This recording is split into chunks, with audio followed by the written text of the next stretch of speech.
አንድ ጨቅላ ህጻን ልጅ ከነ ህይወቱ ቆሻሻ ውስጥ መገኘቱ በርካቶችን ያሳዘነ ጉዳይ ሆኗል። ከቦታው ደውለን መረጃውን እናንተ እናስደምጣችኋለን። 17 ጊዜ በጥይት ተመተው ከሞት የተረፉት ባልና ሚስት ሰዎችን አጃኢብ ያሰኙ ነው መነጋገሪያ ጉዳይ ሆኗል። የተፈጸመ ምን ነግራችሁ ይሆናል። አነጋጋሪው የአትሌት ገለቴ ቡርቃና የቀድሞ ባለቤቷ አቶ ታደለ ገብረመድን ጉዳይ አወዛጋቢነቱ እንደቀጠለ ነው። ይህንንም በዜና ወጃችን ዳሰስ አድርገናል። የአትሌቷን ሐሳብ ነገረናችሁ ነበር። አሁን ደግሞ ግለሰቡ ባጭሩ ምንድነው ያነሳው ሐሳብ ሚለውን ደግሞ እናሳውቃችሁ ምን ነግራችሁ ይሆናል። ትራምፕ ኢትዮጵያን ጨምሮ የ36 ተጨማሪ ሀገራት ዜጎች ወደ አሜሪካ እንዳይገቡ እግድ ሊጥል ነው። በምን ምክንያት ሚለውን በጉዳያችን ዳሰነዋል። ይህንንም ተሰሙታላችሁ። ጤና ይስጥልን እንደምን አላችሁ? አሃዱ ኒውስ ኤንድ ፖለቲክስ ዩቲዩብ ቻናላችን ከዚህ ሰዓት ጀምሮ ለእናንተ መረጃዎችን እናደርሳለን። ናርዶስ አለማየሁ ለጥቂት ደቂቃዎች ከእናንተ ጋር ቆይታ አደርጋለሁ። አብራችሁ እንድትቆዩ ያክብሮት ግብዣችን ነው።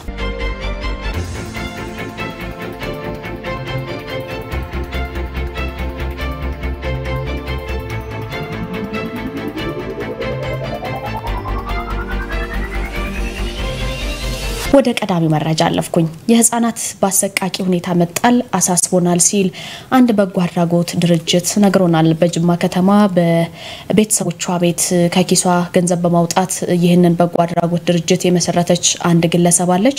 የሚጣሉ ህፃናትን ከጫካ ከመንገድ ከተለያዩ አካባቢዎች ከቆሻሻ ገንዳ ሳይቀር ያነሳች ህፃናትን ታሳድጋለች። ለጉዲፍቻ ደግሞ ትሰጣለች ማለት ነው። አንዳንድ ጉዳዮችን ከአሃዱ ጋር ቆይታ አድርገን ነበር። አሁን ላይ በተለያየ አጋጣሚዎች የምንሰማቸው እጅግ አሳዛኝ ለመስማት የሚከብዱ ጉዳዮችን እንሰማለን። የሰው ልጅ ባንድም በሌላ መልኩ ይቸገራል። በተለይ ሴቶች ደግሞ ያልታሰበ እርግዝና ሲፈጠር ወይም ከቅድ ውጭ የሆነ እርግዝና ሲፈጠር በመደፈር ሊሆን ይችላል። በተለያዩ ጉዳዮች ድንገተኛ የሆነ እርግዝና ሲፈጠር አንድም ጽንስን ማስወረድ ከዛ ባሻገር ደግሞ ልጁ ከተወለደ በኋላ ወዲያው እንደተወለደ መጣል እየተለመደ የመጣ ጉዳይ ይመስላል። ከወደ ጅማም የህፃናት በተደጋጋሚ መጣል እጅግ አሳስቦኛል ስትል ነው የበጎ አድራጎት ድርጅቷ ኃላፊ ለአሃዱ የገለጸችው። ምን ጉዳይ ተፈጠረ? ከሰሞኑ አንድ ህፃን ልጅ የቆሻሻ ገንዳ ውስጥ ታፍኖ ነው የተገኘው ብላን ነበርና ስለ ጉዳዩ የህፃኑንም ፎቶ አያይዘን ለእናንተ መረጃውን እናደርሳለን። እስኪ አድምጠን እንመለስ። ዘመናዊ አስፋው እባላለሁ። በጅማ ከተማ ተወልጄ ያደግኩ ነኝ። የምሰራው በህፃናትና አዛውንቶች ላይ ነው። አብላጫው ስራችን ግን ህፃናትን ያተኮራል። በጎ አድራጎት ድርጅት ስራ አስኪያጅና መስራች ነኝ። ወደ ተቋሙ የሚመጡት አንደኛው ፖሊስ ነው የሚያመጣው። አሁን ለፖሊስ ይደውላል ማህበረሰቡ ልጅ ተጥሎ ሲገኝ። ያለዛ ደግሞ አንጠልጥሎ ወደ ፖሊስ ይዞ ይሄዳል። ቀጥታ ወደዚህ ይዘው ይመጣሉ። ከተገኙበት ላይ በዝናብ በስብሰው ከሆነ እንዳለ በፌስታል ከሆነ ከነ ፌስታሉ ይዘው ይመጣል።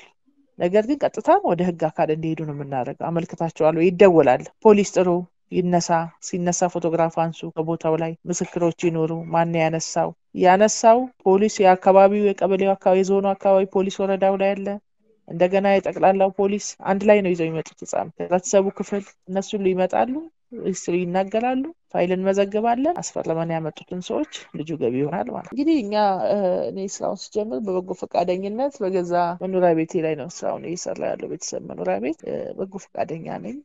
ከልጅነቴ እንደዚህ ህፃን ተጥሎ በማየት ነው ያ በህፃንነቴ ውስጥ ያደረው ነገር ዛሬን ስራ እንድሰራ ያነሳሳኝና ምንም አይነት ቋሚ በጀት የለንም። በቋሚነት ፈንድ የሚያደርገን ማንም ሰው የለም። ግን ህብረተሰቡን በማስተባበር ሰው የምንሰራውን ስራ በማየት ልቡ እየተነካ ከሚያደርገው ነገር አንፃር ውጪ ይሄ ነገር ይሄ ያለኝ የምለው አንዳች ነገር የለኝ። ግን በጎ ፈቃደኛ ነኝ። በቃ እነዚህ ልጆች መታደግ አለብን። ህዝቡ ላይ አዌርነስ በመፍጠር የሰው ልጅ ሰው ናት በሉ እናንሳ እያልን ነው ያለነው። ወተት የሚያጡበት ቀን አለ። አግጥነን ስንሰጥ ደግሞ የምግብ እጥረት ይከሰትባቸዋል። ከፍተኛ ችግር ነው እየተፈጠረ ያለ። ምንም አይነት ቋሚ በጀት የለም። አባላት ነው በቲክቶክ ላይ ቁጭ ብዬ ሌሊቱን አባሉ ነው 100 ብር በወር ስጡ ተመዝገቡ በየቢሮው እየዞረ ይሄን ነው የምንሰራው። ቋሚ በጀት ኖሮን አይደለም። ግን ልጆች መሞት የለባቸውም። በቃ ማረፍ አለባቸው። መታደግ አለብን። ካወሬ እኛ ለጉዲፈቻ ነው የምንሰጥ። ልጆች እዚህ እንዲቆዩ አንፈቅድም። በተቻለ መጠን ቤተሰብ ጋር ሄደው እንዲያድጉ ነው። እነዚህ ልጆች የተሰበረ ልብ ያላቸው ህፃናት ናቸው። ልባቸው ተሰብረው እንዳይቀር ቤተሰብ መሀል ሲገቡ አያውቁትም። ሲያድጉ በቃ ደስ ብላቸው በትልቅ ሲሆን ይስማ በሰማ ጊዜ። ግን አሁን እኛ ጋር ሲሆኑ 2 አመት ሲሞላቸው ገና መተከዝ ይጀምራሉ። ማንነታቸውን ያውቃሉ። ሌላ ህፃን ሲገባ ያል እኔም እንደዚህ ነው ይለካስ ይላሉ። ይሄ መሆን የለበት። አሁን እኔ በቃ የሚወስድልኝ አጥቼ እዚያው ያድገው ይቀርጡስ ናቸው እንጂ እኔ ጋር ያሉት ከአቅሜ በላይ ስለሆነ ሰው ሴት ይለቅማል፣ ወንዱ ይቀራል፣ እድሜያቸው እዚህ ያልፋል። ከዛ ውጅስቻቸው አይሄዱም ከኔ ስር። ከዚህ አንጻር ነው ቁጥሩ በጣም እየጨመረ ነው። ለኛም ከፍተኛ ችግር እየሆነብን ያለው ያ ነው። ልንቋቋመው ያልቻልነው ችግር እየቀነሰ አይደለም፣ ቁጥሩ እየጨመረ ነው በየጊዜው። ያው እንደተባለው አጣጣላቸው የከፋ ነው። በጣም የከፋ አጣጣል የሚጣሉ ልጆች አሉ። በዚህ በ10 ቀን ውስጥ የተጣለ አንድ ህፃን አለ። ምንም ነፍሱ ባተርፍም አጣጣሉ ግን አይቻላቅም እስካሁን ከገጠመኝ ማለት ነው። ቆሻሻ ጉድጓድ ውስጥ ነው። እኛ በማዳበሪያ ውስጥ ተገኘ ተብሎ ነው የመጣ። በኋላ ግን አይደለም። ልጁ እንዳለ ጭቃ ላይ ተለጥፎ ከላይ እስከታቹ ማስለቀቅ እንኳን እስከሚያስቸግር ድረስ ነው ማለት ቆሻሻው ውስጥ ተቆፍሮ ተቀብሯል ከነየው እና ይሄ ልጅ ታፍኖ ነው የወጣው። ያው በነፍስ ነው የደረሰው እኛ ጋር ተልፈስፍሶ። ያው መንግስት ነው ያመጣው። የጅማ ዞን ሴቶችና ህፃናት ነው ያመጡት። እነሱ ቆሻሻ ማዳበሪያ ውስጥ አብሮ ውስጡ ተገኘ ተብሎ ነው የመጣው። ነገር ግን እንደዛ አይደለም ታሪኩ የሚያሳየው። ዞሮ ወደ ሆስፒታል ሄደ። ለ4 ቀን ሆስፒታል ህክምና ሲደረግለት ቆየ። ግን በቃ ነፍሱ መትረፍ አልቻለችም። ከዚህ ዓለም በሞት ተለየ። እና ይሄ ግፍ አጣጣል በጣም ያሳዝናል። ነው ይዘገንና ጀርባ ሁሉን በፋሽኮ ተቆራርጧል ህፃኑ። ይሄን ያህል ምንድነው ህፃናት የበደሉት በደል? ምን ያጠፉት ጥፋት አለ? አምጡን ውለዱን ሳይሉ ተወልደው ለሰቀቀንና ለሰቆቃ የሚጣሉ ልጆች እኔ አይቻላቅም እስካሁን ከገጠመኝ ማለት ነው። እንዲህ አይነት ጉዳት ያው ሞተው የሚገኙ አሉ፣ የሚታነቁ አሉ። ግን የዚህ ራሱ ያሳዝናል። አለመቻሉ ቢተርፍልኝ በጣም እንትን ብዬ ነበር። ግን ያው አልሆነም። ጉዳቱ ስላመዘነ ልጁ ከዚህ ዓለም በሞት ተለይቷል። ልብ ይነካል። እንግዲህ ያው ሁላችንም ኃላፊነት ሊኖረን ይገባል። በእነዚህ ህፃናት ጉዳይ አይመለከተኝም የሚል ሰው መኖር የለበትም። ሁላችንም ይመለከታል። ህፃናትን የሚጥሉ እናቶች የሚወለዱት ከኛ ነው እነዚህ ልጆች። ስለዚህ ልጆቻችን ስናሳድግ በስነ ምግባር፣ በግብረ ገብ፣ በስርዓት ማሳደግ ይኖርብናል። አላስፈላጊ ነገር ውስጥ እንዳይገቡ ቤተሰባዊ ምክክር እና ግልጽነት ያስፈልጋል። ሁለተኛው ነገር ደግሞ ማህበረሰቡ እንደነዚህ አይነት ወጣት ልጆች አርግዘው ሲታይ ማጽናናት። በቃ ነገ ይሆናል፣ ጎበዝ ነሽ፣ ትወልጃለሽ፣ ታሳድጊያለሽ ማለት። ልጅ ያዙ ሰዎች ለስራ ሲጠይቁ ከነ ልጅሽ አንቀበልሽም አይበሉ። ይሄ ሁሉ ጦስ ነው መጨረሻ ላይ ልጆቹ ላይ የሚደርስ። አንድ የሆነ ነገር ተባብሮ ማከም ያስፈልጋል እንጂ ማግለል ችግር ነው። መንግስትም በዚህ በጤና በስነ ተዋልዶ ጉዳይ ላይ ከፍተኛ ስራ እንደሚጠበቅበት ነው የሚታየው። ዶር ቱ ዶር መሰራት ያለበት ነገር አለ። ድሮ በሬዲዮአችን ሁሉ ጊዜ ነው የሚነገረው። አሁን ተዘንግቷል። ሁሉ ነገር አለ። ነገር ግን ምን ያህሉ ያውቀዋል? የገጠር ልጆች ናቸው ብዙ ጊዜ እንደዚህ የሚሆኑት። ስለዚህ በደንብ አዌርነስ ላይ መሰራት አለበት። ሁላችንም ልጆቻችንን መጠበቅ አለብን። ካልሆነ ግን ወደ ተባባሰ ችግር ነው መንገባ። ኢኮኖሚውም እንደዚህ ነው። ከዚህ ጋር ተደማምሮ ከባድ ስለሚሆን የህብረተሰቡ ክፍል ሁላችንም አይመለከተንም ሳንል እንድንሰራ ይገባል። ሌላው ይሄ የምትሰሙት የበጎ አድራጎት ድርጅት እንደነገርኳችሁ የትኛውም ፈንድሬዚንግ የለም፣ ከየትም የሚያመጣው ነገር የለም። ከራሴ ነው የጀመርኩት በጎ ስራ ነገ ትውልድ ይቀጥለዋል ብዬ። ስለዚህ በተቻላችሁ አቅም መርዳት በምትችሉበት መጠን የበጎ አድራጎት ድርጅት ይህን ድምጽ የምትሰሙ ሁሉ እንድታግዙን እንድትረዱን ነው አደራምላ። እንደተከታተላችሁት ነው ህፃናት እንደማንኛውም ተፈጥሯዊ ሰው እንግዲህ መብት ያላቸው ናቸው። በስነምራዊ ስነልቦናዊ ማህበራዊ ግንኙነት እንዲሁም ደግሞ አካላዊ ሁኔታ ተጨማሪ ጥበቃ እንደሚያስፈልጋቸው በዓለም አቀፍም በብሔራዊ ህግም ማዕቀፎች የተደነገገ ነው። የሀገራችን ህገ መንግስትም ለህፃናት ትርጉም ያልሰጠው ወይም የእድሜ ገደብ ያላስቀመጠ ቢሆንም የህፃናት መብት ዝርዝር ግን በአንቀጽ 36 ስር በፊት እንደተማርነው ተደንግጎ ይገኛል። በዚህ መሰረት እንግዲህ ማንኛውም ህፃን መብቶች አሉት። በህይወት የመኖር መብት፣ ስምና ዜግነት የማግኘት መብት፣ ወላጆቹ ወይም በህግ የማሳደግ መብት ያላቸው ሰዎች የማወቅ የነሱን እንክብካቤ የማግኘት መብት፣ ጉልበት ከሚበዘብዙ ልማዶች ከፍ ካሉ በኋላ ደግሞ የመጠበቅ በትምህርት በጤና በደህንነቱ ላይ ጉዳት የሚያደርሱ ስራዎችን እንዲሰራ ያለ መገደድ ወይም ከመስራት የመጠበቅ በትምህርት ቤቶች ወይም በህፃናት ማሳደጊያ ተቋሞች ውስጥ ደግሞ በአካሉ ከሚፈጸም ወይም በጭካኔ ከኢሰባዊነት ከመጣ ቅጣት ነፃ የመሆን መብት አለው ማለት ነው። ስለዚህ የህፃናት ደህንነት ጥበቃ ምንድነው? የህፃናትን ደህንነት በቀጥታ የሚሰሩ ከህፃናት ጋር የሚሰሩ ኃላፊነት ያለባቸው ድርጅቶች የሥራ ባልደረቦች ናቸው ማለት ነው። በፕሮግራሞቻቸው ላይ በህፃናትና ያለምንም ጉዳት እንዲያድጉ ይሄንን ማረጋገጥ ነው ማለት ነው ስራቸው። ይህ ደግሞ ህፃናት በድርጅቶች ለሚፈጸም ጉዳትም ሆነ ጥቃት እንዳይጋለጡ ድርጅቶችም ደግሞ በልጆች ደህንነት ላይ የሚያሳስባቸው ማንኛውም ጉዳይ ለሚመለከታቸው ባለስልጣናት ሪፖርት እንዲያደርጉ የሚያረጋግጥ ነው ማለት ነው። እንግዲህ እንደዚህ አይነት መርጃ ድርጅቶች ይበል የሚያሰኙ ናቸው እንደሰማችሁት ለመስማትም እነሱም ደግሞ በአካል ተገኝተው እንደዛ አይነት አደጋ ተፈጥሯል ብሎ ከአካባቢው ሴቶችና ማህበራዊ ሊሆን ይችላል ከተለያዩ ግለሰቦች ህፃን ልጅ ተጥሏል ሲባል በቀጥታ ወደዚህ ድርጅት ነው የሚመጡትና እንደዚህ አይነት ነገሮች ይበል የሚያሰኙ ናቸው። ነገር ግን ይሄንን ድርጅት ደግሞ እናንተ ገብታችሁ የተጣሉ ከተለያዩ ቦታዎች ተነስተው በቲክቶክ ላይ በየቀኑ የሚለቋቸው ቪዲዮዎች አሉና ሰው ለሰው የህፃናት መርጃ ማዕከል ብላችሁ ቲክቶክ ላይ ብትገቡ ታገኟቸዋላችሁ። እጅግ የሚገርም የጽድቅ ስራ የሚሰሩ ሰዎች ናቸው። በእንደዚህ አይነት መልኩ የሚጣሉ ህፃናት ግን እጅግ አሳሳቢ የሆኑ መተዋል ማለት ነው።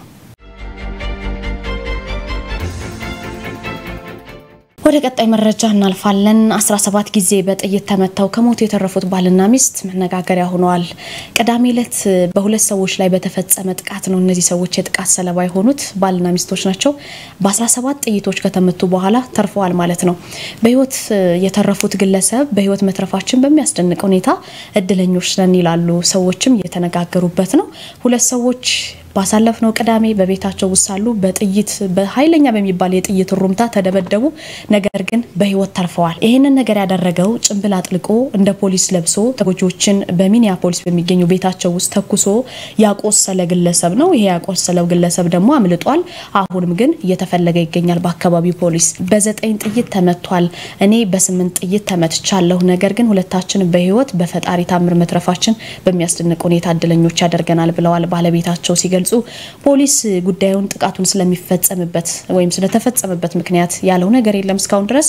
ነገር ግን ጥቁር ሴዳን መኪና መገኘቱን ተከትሎ ፖሊስ ተጠርጣሪው አልተያዘም፣ በሮቻችሁን ዝጉ፣ ተሽከርካሪዎቻችሁን ጠብቁ፣ ራሳችሁን ጠብቁ የሚል አጭር መልእክት ወደ አካባቢው ነዋሪዎች ሞባይል ስልክ በመላክ አስጠንቅቋል። ምክንያቱም እንደዚህ አይነት ያልታሰቡ የአፈና የሚመስሉ ድንገተኛ አደጋዎች እየተከሰቱ ስለሆነ ነው በአካባቢው። ፖሊስ ፍለጋውን አስፍቶ የቀጠለ ቢሆንም ኤፍቢአይ ደግሞ ይህንን ወንጀለኛ ዝርዝር ውስጥ አስፍሮ ያለበትን ለጠቆመ ሰው $50,000 ሽልማት ወይም ካሳ ወይም ወረታ እከፍላለሁ ብሏል ማለት ነው። ሁለቱም ጥቃት የደረሰባቸው የህግ አውጪዎች የሚኒሶታ ዲሞክራቲክ ፓርቲ አባላት ናቸው። በነገራችን ላይ ባለስልጣናቱ እንደሚሉት ተጠርጣሪው በተጠቀመበት ሌላ ተሽከርካሪ ውስጥ የሚኒሶታ ዲሞክራቲክ ፖለቲከኞችን ስም የያዘ ዝርዝር ወረቀት ተገኝቷል ማለት ነው። አንድ ፖለቲከኛ ለኤንቢሲ ኒውስ ሲገልጽ ደግሞ በግልጽ በፖለቲካ ጥላቻ የተነሳሳ ነው ሲሉ ተናግረዋል። የሪፐብሊካኑ ፕሬዝዳንት ዶናልድ ትራምፕ ደግሞ ጥቃቱን እጅግ አስፈሪ ሲሉ እሁድ ዕለት ለኤቢሲ ኒውስ ተናግረዋል ማለት ነው። ነገር ግን እነዚህ ሁለት ግለሰቦች የሰው ልጅ በ17 በእንደዚህ አይነት በጣም ብዙ ጥይቶች ተደብድቦ መትረፍ የሚቻል ነውና ሰው ያለ እድሜው አይሞትም እየተባለ በማህበራዊ ሚዲያዎች ላይ የነዚህ ሁለቱ ጥንዶች ዘራፊዎችና ገዳዮች መትረፍ አነጋጋሪ ጉዳይ ሆኗል። አነጋጋሪው የአትሌት ገለቴ ቡርቃና የቀድሞ ባለቤት አቶ ታደለ ገብረመድህን ጉዳይ አወዛጋቢነቱ እንደቀጠለ ነው። በዜና ወጃችን ላይ በነገራችን ላይ ከ4 ቀን በፊት የአትሌቷን ሐሳብ ነገረናችሁ ነበር። አሁንስ ግለሰቡ ባጭሩ ምንድነው ያነሳው? በቃለ መጠይቁ የትኛውስ ነው እውነቱ የሚለው በማህበረሰቡ ዘንድ በተለይ በሶሻል ሚዲያው ላይ ጥያቄ የፈጠረ ነው። በቅርቡ አትሌት ገለቴ ቡርቃ የቀድሞ ባለቤቷ አቶ ታደለ ገብረመድህን ላይ 11 ቤትና 8 መኪና ሸጠብኝ፣ ጎዳና ለወድቅ ነው፣ ጎዳና ለወጣ ነው፣ አሬ መንግስት ያለ አሬ ህዝብ ያለ በማለት ያቀረበችው ክስ ከፍተኛ መነጋገሪያ ሆኖ ሽፋን ተሰጥቶት ነበር። አቶ ታደለ ገብረመድህን ምን አሉ ሚለውን ስናይ ደግሞ ግለሰቡ ያነሳቸው ነጥቦች በቃለ መጠይቁ ረጅም ንግግር አድርጓል። ከነሱ ውስጥ ግን ባጭሩ ሲገለጽ እኔ ጋር አለኝ የሚለው እውነት ይሄን ይመስላል። ግለሰቡ ያለው እኔ ሲጀመር 11 ቤት የሚባል የለም ብሏል። አቶ ታደለ 11 ቤቶች የሚባሉ ነገሮች እንደሌሉ በቃለ መጠይቁ ገልጿል። 5 መኪና ኖሮን አያውቅም፣ 2 መኪና ነው የነበረን። መኪናዎችን የቀያየር ስለነበረ 5 መኪና መስሎ ሊታይ ይችላል የሚል ሐሳብንም አንስቷል። የእናቷ ቤት ጉዳይ ሲነሳ ደግሞ ገለቴ ለእናቴ ቤት ገዝቻለሁ ያለችው ለአትሌቶች የተሰጠውን ኮንዶሚኒየም ስም በራሷ ፍቃድ ለእናትየው ማዛወሯን ተናግሯል። እሳቸውም ለገለቴ እናት ከገለቴ ጋር ሆነው ሻሸመኔ አካባቢ ቤት አስገንብተው አጥር እንዳሳጠሩ ገልጿል። ሌላው ገለቴ ላይ የግድያ ሙከራ አድርገሃል የሚባለው ነገር ያሳዝናል ብሏል አቶ ታደለ። ይህንን ወንጀላ ውድቅ አድርጎታል። የፊት ጥርሳቸው በቃለ መጠይቁ ላይ ወይም ምስሉ ላይ እንደምትመለከቱት የፊት ጥርሱ የተሰበረው በድንጋይ ተወርውሮባቸው እንደሆነና ከፍርድ ቤት ሲወጡም በጥይት ተተኩሶባቸው እንዳመለጠ ተናግሯል። የኔን ጩኸት ነው የቀማችሁ ሲልም ቅሬታውን አቅርቧል። ወደ ጸበል መሄዳቸው እውነት ነው። ላሊበላ አካባቢ ጸበል የሄዱት እንደሆነ ራሴንም ለማዳመጥ ነው የሄድኩት ሲል አምኗል። የፍች ምክንያት ሲነሳ በመካከላቸው የመደማመጥ የመከባበር ችግር እንደነበረና መጀመሪያም በፕሮቴስታንት እምነት ቢያገባም በኋላ ግን ወደ ኦርቶዶክስ መመለሱን ተናግሯል። እምነት የግል ነው ብዬ ስለማምን ነው ሲልም አክሏል። ሜዳ ላይ እንዴት ትወድቃለች ለሚለው ደግሞ አቶ ታደለ ገለቴ በስሟ 800 ካሬ ሜትር መሬት እንዳላትና አብረው ያፈሩት የጋራ ንብረትም መሸጥ እንደምትችል ገልጿል። ሌላኛው የገንዘብ ሁኔታቸው ነው። አሁን ላይ በግሌ 9 ቢሊዮን ብር አለኝ እንዲህ ብዬልናገር በሚል ቀልድ አስመስሎ ቀልዶ ነበር። ነገር ግን ሐቁን ለመናገር በቀን ተቀኑሮ ህይወቴን የምገፋ ውጭ ባሉ ወንድሞቼ ዶኔት የሚደረግ ወይም ደግሞ የምረዳ ሰው ነኝ ብሎ ተናግሯል። አሁን ላይ አግብቶ ደግሞ 3 ልጆች ከሌላ ሴት እንዳለው ገልጿል። ገለቴን በሌላ ባደረሰችው ነገር እጅግ በጣም አዝኛለሁ። ያም ሆኖ ችግሮችን ለመፍታት ሽምግልና የተባለውን ነገርም አልጠላም ሲል ሐሳቡን አጠናቋል ማለት ነው። በበርካቶች ዘንድ ውዝግብ ፈጥሮ የነበረው በአንድ የሀገሪቱ ቴሌቪዥን ጣቢያ ላይ ቀርባ መዘረፏንና በባለቤቷ የደረሰባትን ሰፋ ያለ ቃለ መጠይቅ ላይ ስትዘረዝር ተመልክተን ነበር። በሌላ የቴሌቪዥን ጣቢያ ደግሞ ባለቤቷ የተናገረው ነገር እሷ ካለችው ፍጹም ተቃራኒ ሆኖ የተገኘ ሆኗል ማለት ነው። በርካቶችንም ያወዛገበ ጉዳይ ነው። እናንተስ ተመልካቾች የትኛው ነው ትክክል ትላላችሁ? መልሱን ለእናንተ ተወዋለን። ወደ መጨረሻው መረጃችን ስናልፍ ትራምፕ ኢትዮጵያን ጨምሮ የ36 ተጨማሪ ሀገራት ዜጎች ወደ አሜሪካ እንዳይገቡ ሊያግድ ነው። ለበርካታ አፍሪካውያን የዜና የራስ ምታት ሆኗል። የዶናልድ ትራምፕ አስተዳደር ኢትዮጵያን ጨምሮ ወደ 36 የሚጠጉ ተጨማሪ ሀገራት ወደ አሜሪካ እንዳይገቡ በመከልከል የጉዞ ክልከላውን በከፍተኛ ሁኔታ ለማስፋት እያሰበ መሆኑን ነው የገለጸው። በሀገሪቱ ውጭ ጉዳይ ሚኒስተር እንግዲህ ማርኮ ሩቢዮ ተፈርሞ ለዲፕሎማቶች በተዘጋጀ ሰነድ በቀጣይ ዜጎቻቸው ላይ እገዳ ሊጣልባቸው የታሰቡ 36 ሀገራት ዝርዝር አስቀምጧል። የሀገራቱ ዜጎች ሙሉ ለሙሉ ወይም በከፊል ወደ ሀገሪቱ እንዳይገቡ ሊደረግ እንደሚችል ነው የተመላከተው። ከነዚህ 36 ሀገራት መካከል ኢትዮጵያ ሀገራችን፣ ግብጽ፣ ጅቡቲን እንዲሁም ደግሞ ሌሎች 25 የአፍሪካ ሀገር ዜጎች መሆናቸውን ዋሽንግተን ፖስት ያገኘነው መረጃ ነው የሚያመላክተው። በዚህ መሰረት እንግዲህ በቀጣይ እገዳ ይጣልባቸዋል ከተባሉት የአፍሪካ ሀገራት መካከል ኢትዮጵያ መኖሯ፣ ጋምቢያ፣ አንጎላ፣ ታንዛኒያ፣ አይቮሪ ኮስት፣ ጋና፣ ዲሞክራቲክ ሪፐብሊክ ኮንጎ፣ ካሜሩን፣ ቡርኪና ፋሶ በርካታ ናቸው። እነዚህ ሀገሮች ይገኛሉ ማለት ነው። ከዚህ ሀገሮች የሚሄዱ ሰዎች ሊታገዱ እንደሚችሉ ነው እንግዲህ እየተናገረ ያለው። በተጨማሪም ከመካከለኛው እስያ፣ ከካሪቢያንና ከፓሲፊክ ውቅያኖስ ደግሞ በርካታ ሀገራት በዝርዝሩ መካተታቸው ተዘግቧል። 36 ሀገራት የቪዛ እገዳ እንዳይጣልባቸው በአሜሪካ የውጭ ጉዳይ ሚኒስትር ቤት የተቀመጡ ቅድመ ሁኔታዎችን በ60 ቀናት ውስጥ ማሟላት ይጠበቅባቸዋል ተብሏል። በነገራችን ላይ ቅድመ ሁኔታዎቹን ካላሟሉ ግን ሙሉ ወይም ከፊል ቪዛ እገዳ እንደሚጠብቃቸው ማስጠንቀቂያ ተቀምጧል። የውጭ ጉዳይ መስሪያ ቤቱ ዜጎችን ለማገድ በምክንያትነት ካነሷቸው ጉዳዮች መካከል የዜጎች ማንነትን ለመለየት የሚያስችሉ አስተማማኝ የመታወቂያ ሰነዶችን ለማቅረብ ደግሞ በተጠቀሱት ሀገሮች የብቃት ማነስ ወይም የትብብር መንግስት አለመኖሩን ተጠቅሷል። ሌላው የፓስፖርታቸው ወይም ደህንነት አጠያቂ መሆኑ ነው ተብሏል። በተጨማሪም ደግሞ አንዳንድ ሀገራት ከአሜሪካ እንዲያስወጡ የታዘዙትን ዜጎቻቸውን ለመቀበል አመቺ ሁኔታን በመፍጠር ረገድ ትብብር አልነበራቸው ወይም ትብብር የላቸውም ተብሏል። አንዳንድ ሀገሮች ደግሞ እንዲሁ ቪዛ አግኝተው ወደ አሜሪካ የገቡ ዜጎቻቸው ለመቆየት ከተፈቀደላቸው ጊዜ በላይ መቆየታቸው ለእገዳው ምክንያት መሆኑ ተገልጿል ማለት ነው። ሌሎች አሳሳቢ ምክንያቶች ደግሞ የሀገራቱ ዜጎች በአሜሪካ ውስጥ በተፈጸመ የሽብርተኝነት ድርጊቶች ወይም ጸረ ሰማዊና ጸረ አሜሪካዊ በሆኑ እንቅስቃሴዎች ውስጥ ተሳትፈዋል የሚል ምክንያት ነው የተቀመጠው።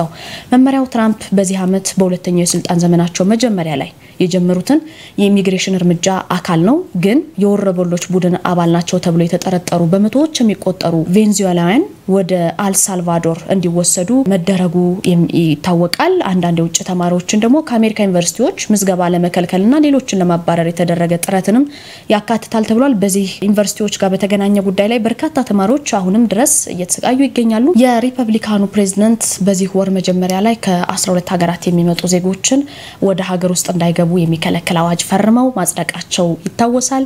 እርምጃ ያስፈለገው አሜሪካን ከውጭ አሸባሪዎችና ሌሎች የብሔራዊ ደህንነት ስጋቶች ናቸው ከምትላቸው ለመከላከል ነው ማለት ነው። በዚህም አፍጋኒስታን፣ ሚያንማር፣ እነ ቻድ፣ እነ ኢኳቶሪያል ጊኒ፣ ኤርትራ፣ ሊቢያ፣ ሶማሊያ፣ ሱዳን፣ የመን ብዙ ሀገራት ዜጎቻቸው ወደ አሜሪካ እንዳይገቡ ግድ ተጥሎባቸዋል ማለት ነው። ትራምፕ በመጀመሪያ ጊዜ ስልጣን ዘመናቸው ወቅት ከሰባት በአብዛኛው ህዝባቸው ሙስሊም ከሆኑ ሀገራት ዜጎች ወደ አሜሪካ እንዳይገቡ አግደው ነበር የምታስታውሱ ከሆነ። ይህም የሰሞኑ እግድ ከዚሁ ጋር ተመሳሳይነት ያለው ስለመሆኑ ተነግሯል። ይህ እንግዲህ ከዚሁ ከነገርኳችሁ ከዘረዘርኳቸው ሀገራት አብዛኞቹ የአፍሪካ ሀገራት ስለሆኑ ከዚህ ወደ አሜሪካ ለመሄድ የሚያስቡ ዜጎች ላይ ከፍተኛ የሆነ ጫና ያሳደረና ፍጻሜው ምን ይሆን ውሳኔው ምን ይሆን የሚያስብል መነጋገሪያ የሆነ ጉዳይ ነው። በየጊዜው የትራምፕ የሚያወጣቸው ህጎች እንግዲህ አወዛጋቢና ብዙዎችን የሚያነጋግሩ በአንድም በሌላ መልኩ ደግሞ አንዳንድ ሀገራትን የሚጎዱ እየሆኑ ነው ማለት ነው።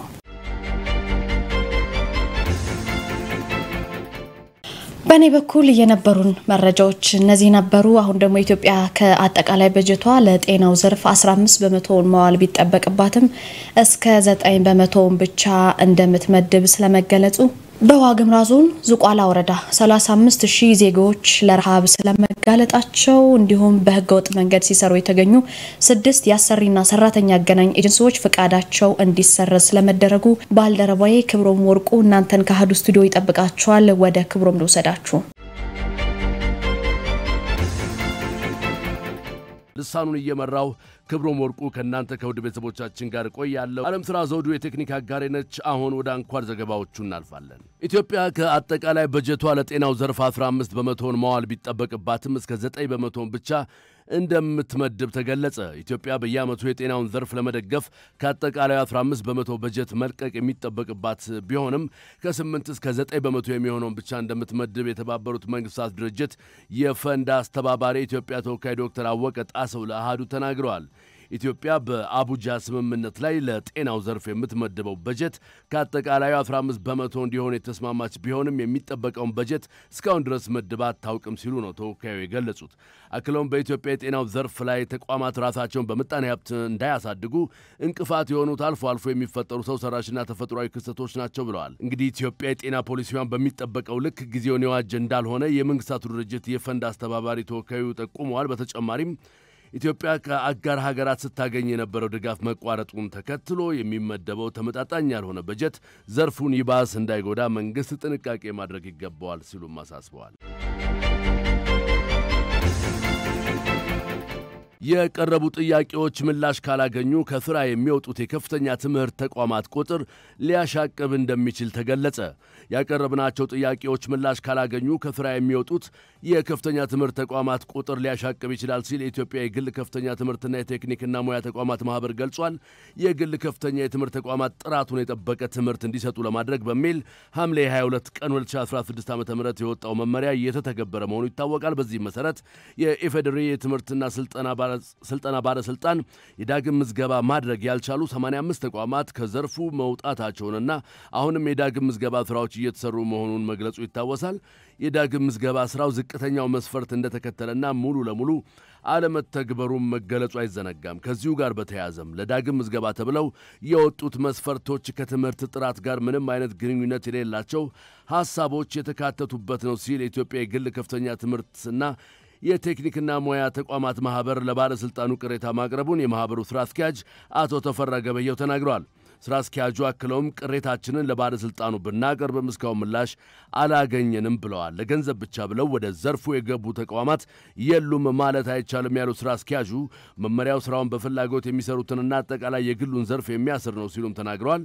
በዚህም 85 ተቋማት እስካሁን ከዘርፉ ወጥተዋል። ለተቋሙ ያቀረብናቸው ሐሳቦች ታይተው ማስተካከያ ካልተደረገባቸው ከስራ የሚወጡ የከፍተኛ ትምህርት ተቋማት ቁጥራቸው አሁንም ሊጨምር ይችላል ብለዋል። ማህበሩ ጉዳዩን ለሚመለከተው የህዝብ ተወካዮች ምክር ቤት ቋሚ ኮሚቴ አቅርበዋል ያሉት ስራ አስኪያጁ የትምህርት ሚኒስቴርም ሆነ ባለስልጣን መስሪያ ቤቱም ጉዳዩን በትኩረት ሊመለከቱት ይገባል ብለዋል።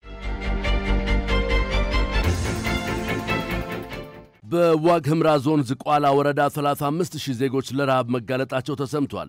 በአማራ ክልል ዋግ ኽምራ ዞን ዝቋላ ወረዳ 35000 ዜጎች ለረሃብ መጋለጣቸውንና አስቸኳይ ድጋፍ ማድረስ ካልተቻለ ከፍተኛ የሆነ የሞት አደጋ ሊከሰት እንደሚችል የወረዳው ዋና አስተዳዳሪ ታፈረ ምሳላ አሃዱ አስታውቀዋል።